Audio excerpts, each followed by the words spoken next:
একটা সুষ্ঠু voter list প্রণয়ন যারা করতে পারে না, তারা কি করে সুষ্ঠুভাবে অবাধ এবং নিরপেক্ষভাবে ভোট সংগঠিত করবে? সাংবিধানিক সংস্থা, আইনগত দায়িত্ব, জনপ্রতিনিধি আইন অনুযায়ী নির্বাচন কমিশনের যে ভয় ভীতিহীন অবাধ সুষ্ঠু এবং নিরপেক্ষ নির্বাচন হবে। কিন্তু ভোটার লিস্ট যারা সুষ্ঠুভাবে করতে পারলো না, নিরপেক্ষভাবে করতে পারলো না, সাম্প্রদায়িক তাই দুষ্ট হলো, বিশেষ বিশেষ ক্ষেত্রে বিশেষ বিশেষ ধর্ম, বিশেষ বিশেষ বুথ, বিশেষ বিশেষ রিজিয়নে, এলাকায়, অ্যাসেম্বলিতে একেবারে সংখ্যা তত্ত্ব ধরে ভোটের ফলাফলকে পূর্ব নির্ধারিত করার জন্য করা হয়েছে। আগে থেকে বলে দেয় না, মমতা আগে থেকে বলে দেয় অমিত শাহ এত আসন এ পাবে, অত আসন ও পাবে, এবং হচ্ছে আসন বন্টন আগে করে দিয়ে তারপর ভোট করা হচ্ছে।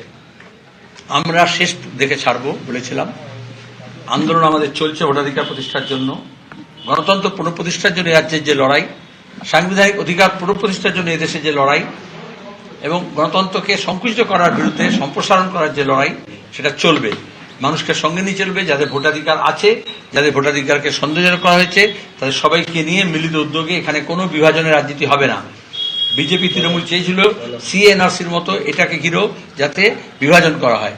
আমরা আমাদের আইনজীবী সংগঠনগুলোর সঙ্গে কথা বলেছি এবং বামপন্থী, প্রগতিশীল, ধর্মনিরপেক্ষ, গণতান্ত্রিক মনোভাবাপন্ন সমস্ত আইনজীবীর কাছে আবেদন, মহকুমা আদালত থেকে জেলা আদালত থেকে হাইকোর্ট পর্যন্ত, দরকার সুপ্রিম কোর্ট পর্যন্ত আমাদের আইনজীবীদের স্বেচ্ছাসেবী সংগঠন গড়ে তুলবে।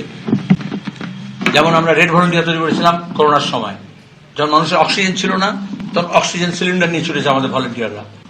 এখন যখন ভোটাধিকার নেই, কেড়ে নেওয়ার চেষ্টা করা হচ্ছে, তখন ভোটাধিকারের জন্য তারা মানুষকে বিভ্রান্ত হলে চলবে না, আক্রান্ত মানুষের পাশে আমরা থাকব এবং শেষ পর্যন্ত লড়ে আমরা এই ভোটাধিকার প্রতিষ্ঠা করব।